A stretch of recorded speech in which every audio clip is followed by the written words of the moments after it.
আমি এখন কোথায় আছি জানেন? এইটা হচ্ছে মানে ছাদের উপরে, দোতলার উপরে আছি, দোতলার ছাদের উপরে।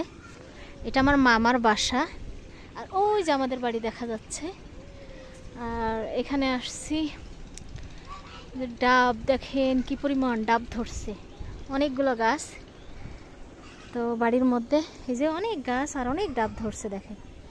ওই যে পোলাপান নিচে, ও মা ভয় করছে আমার। আমি একা একা ছাদে আসছি ওই যে মামার কাপড় উঠাইতে।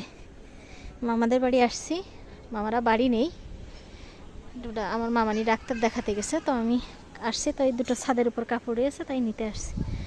তো আমি ছাদের থেকে এই যে আমার পোলাপান এখানে খেলা করছে, ওই যে দোল খাচ্ছে। অনেক বড় বাড়ি। ও মাই গড, পেয়ারা হয়েছে অনেক, অনেক গাছগাছালি দেখেন, সব ফল ফললির গাছ আছে, সব রকমের গাছ আছে। এই যে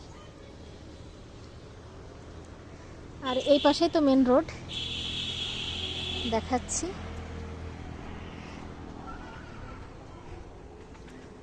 দেখেন মানুষের মাথায় কি বুদ্ধি, মামাদের মাথায় বোতল দিয়ে লাইট ঢেকে রাখছে, লাইট জ্বেলে রেখে গেছে, বাসায় নেই তো। এই যে গেট, আর এই হচ্ছে রোড, আর এই রোড ওই সামনে যে আমাদের বাড়ি। তো আমার মামা এখানে একটা উঠে আসছে, আর তিনটা গ্রামের ভিতরে আছে, সবার আলাদা আলাদা বাড়ি আছে। অনেক গাছগাছালি, অনেক কিছু। যাই নিচে যাব, আর লেট করা যাচ্ছে না, আমি কাপড় দুটো উঠাইনি। আল্লাহ আল্লাহ আল্লাহ, ভিজা মনে হচ্ছে এখনো, শুকাইনি এখনো। ওই যে গাড়ি চলে গেল।